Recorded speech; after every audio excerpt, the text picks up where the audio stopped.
Good morning, tara kawa ka Filipino. Magbasa na tayo ng ating history. History of the Filipino people by Agoncillo and Guerrero. Tinuwid ko ng pakot. Nangalay na ako. Today is 5 February 2023. Note back to original reading, 5th edition. History of the Filipino people, part 4, the American period. Topic number 18. The word administration. Basa na tayo. Nandito tayo sa paragraph. Result.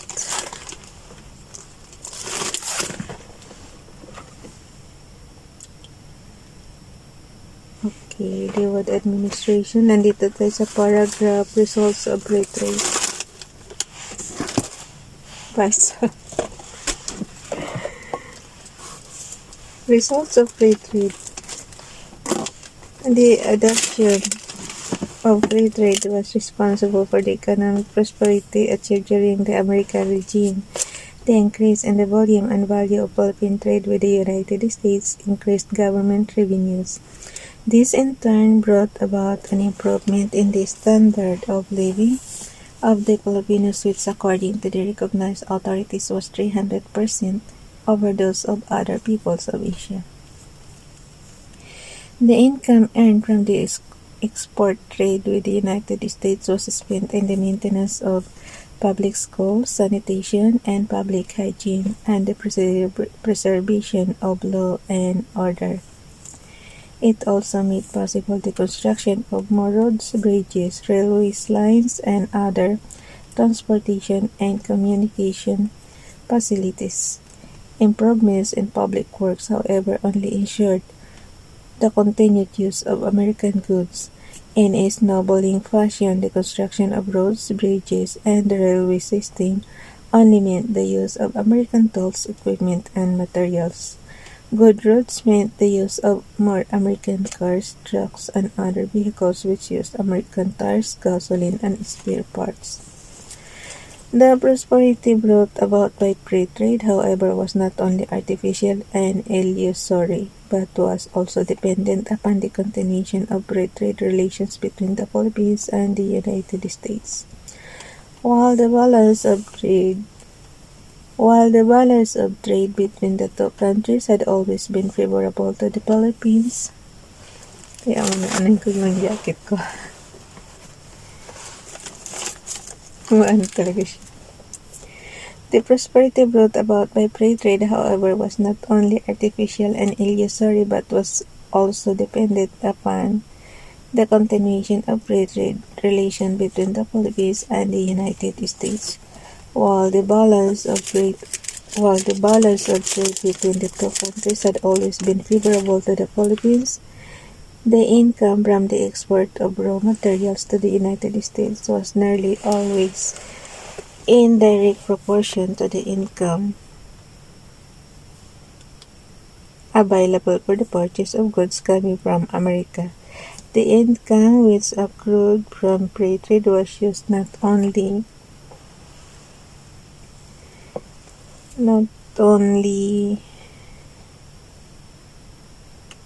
to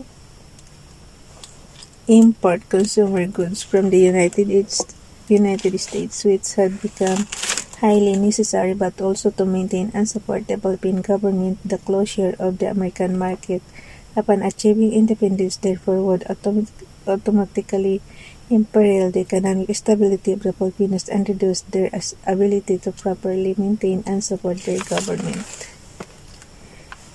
Free trade encouraged producers to concentrate on a few specialized export crops such as sugar, coconut, copra, and oil, hemp, and tobacco products, thus making diversification of the agricultural economy almost impossible.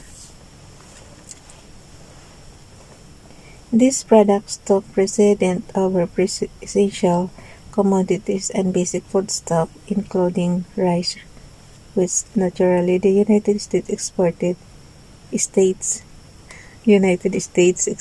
in great amounts. Under the arrangement, the Philippines, though an agricultural country, was ironically unable to feed itself. Due to continued dependence upon duty-free American finished goods, the Filipinos having developed a preference for things stateside became more Americanized in taste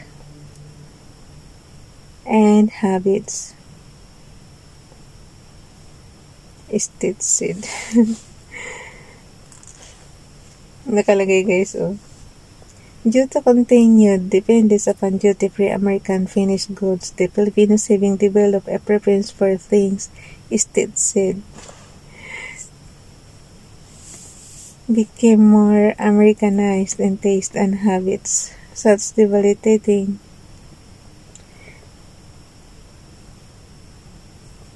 stateside pala yun. Stateside. Such debilitating. Ngayong alam mo guys, pag maka-Amerikano ka, di ba? Such debilitating colonial attitude helped prevent the development of manufacturing in the Philippines. Following the path of least resistance, the Filipinos would rather import their basic necessities from the United States than embark on the difficult and certainly more expensive path to industrialization. Free trade reinforced the backward feudal agrarian system carried over from the Spanish regime and crippled the normal development of Philippine industries. To be sure, free trade enriched a few Filipinos, but it also increased the suffering of the growing number of exploited farmers and workers of the country. The big landlords and their desire to reap astronomical profits continued to practice the exploitative techniques they learned from their Spanish masters on the helpless peasantry. Protected by a preferential tariff, the landlords and the export-import traders exerted little effort to meet the competition in the open world markets by way of mechanization and modernization of agricultural techniques. Trade preferences for a few big money crops, which required unskilled labor and low wage rates, precluded the growth of manufacturing and industrialization. The result was poor living conditions, agrarian unrest, and periodic peasant uprisings and labor strikes in the 1920s and 1930s. Of the export crop, sugar was the principal output of the country. Tariff protection resulted in undue increase in investment in sugar-producing lands, and machinery, which were heavily financed by the Philippine government through the Philippine National Bank as well as American and foreign investors. This led to the growth of a powerful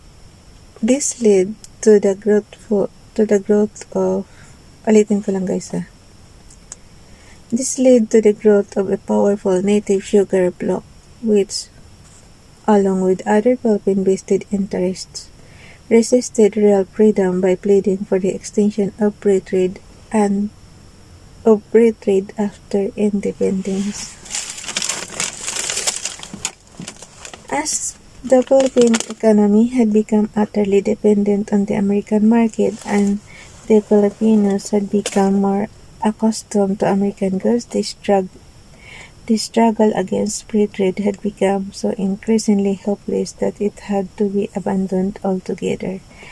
When at last independence was near at hand, the confused leaders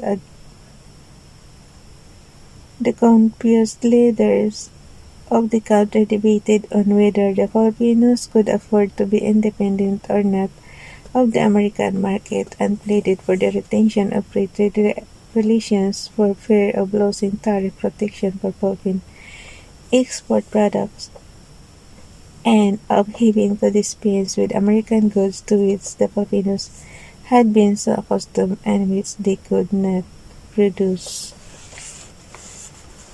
Bukas na tong guys, yung topic 19, the Osrocks and Quezon missions.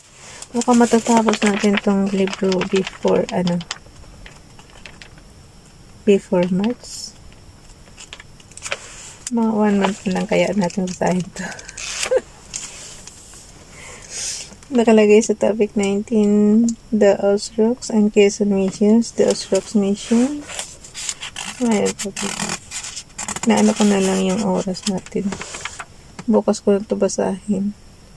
American Farm Pressure Groups. Bakit kaya kailangan tayong sakopin talaga, no? Biro mo, Spaniards tapos American. Tapos yung Japan naman.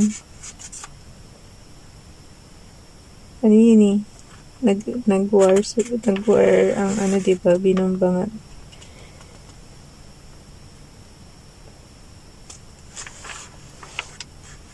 Kaya wala talaga may dudulot na mabuti yung giyera, guys.